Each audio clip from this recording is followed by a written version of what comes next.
লিটনের অপরাজিত ১২৫, তানজিদ তামিমের ১০৮ রানের ঝড়ে ঢাকা ক্যাপিটালস গড়ে ২৫৪ রানের পাহাড়। সেখানে যেন ম্যাচটা হেরে যায় দুর্বার রাজশাহী। জয় তো দূরে থাক, ঢাকার এক ব্যাটারের রান করতেই হিমশিম দশা বিজয়দের। চলতি বিপিএলে প্রথম জয়ের আনন্দ শাকিব খানের দলে, সেটাও আবার রেকর্ড করে। লিটন তামিমের রেকর্ড সর্বোচ্চ ২৪১ রানের জুটির ওপর ভর করে রাজশাহীকে ২৫৫ রানের টার্গেট দেয় ঢাকা ক্যাপিটালস। জবাবে ব্যাট করতে নেমে শুরু থেকেই একের পর এক উইকেট হারায় রাজশাহী। ওপেনার মোহাম্মদ হারিস ডাক মেরে বিদায় নেন। অধিনায়ক এনামুল হক বিজয় ও ডাকের শিকার। আরেক ওপেনার সাব্বির হোসেন করেন ১১ রান। বিপদের মাঝে আকবর আলীও ভরসা হতে পারেননি। আবু জায়েদ রাহির বলে আউট হওয়ার আগে তিনি করেন মাত্র ১ রান। মোটে ২১ রানের মধ্যে এক হালি উইকেট হারিয়ে বিপদে পড়ে রাজশাহী। মোসাদ্দেক সৈকতের বলে আউট হওয়া মেহরব করেন মাত্র ৪ রান। ফর্মে থাকে ইয়াসির রাব্বি ১৭ রানের বেশি করতে পারেননি। সোহাগ গাজী ডাকের শিকার। ৬১ রানের মধ্যে ৭ উইকেট হারিয়ে ফেলে রাজশাহী।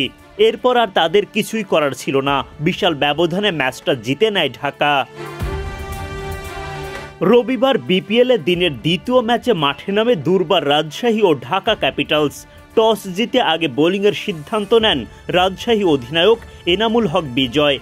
ব্যাটিংয়ে নেমে শুরু থেকে রাজশাহীর ওপর চাপ বাড়ান ঢাকার দুই ওপেনার লিটন দাস ও তানজিদ তামিম। রাজশাহীর বোলারদের পাত্তাই দেননি তারা।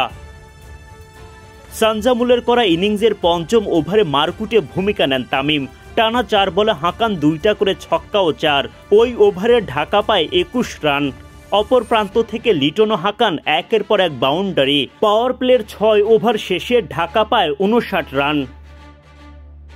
পাওয়ার প্লে শেষ হলেও চলতে থাকে লিটনের পাওয়ার। সপ্তম ওভারে শফিউলকে ২ ছক্কা ও ১-৪ হাঁকিয়ে তোলেন ১৮ রান। সাব্বির হোসেনের বলে ডিপ মিড উইকেট দিয়ে ছক্কা হাঁকিয়ে ৫০ পূরণ লিটনের। চ্যাম্পিয়ন্স ট্রফির স্কোয়াড থেকে বাদ পড়ার দিনে ব্যাট উঁচিয়ে ধরার প্রয়োজনীয়তা অনুভব করেননি এই ব্যাটার, বরং দলের রান বাড়ানোর দিকেই মনোযোগ দেন। ৫০ পূরণের পরের বলে ফের লিটনের ছক্কা।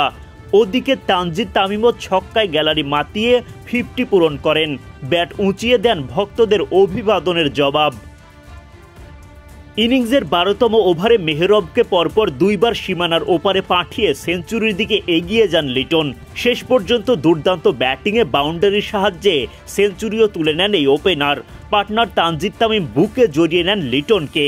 সেঞ্চুরি হাঁকিয়ে এবার ব্যাট উঁচিয়ে ধরেন তিনি।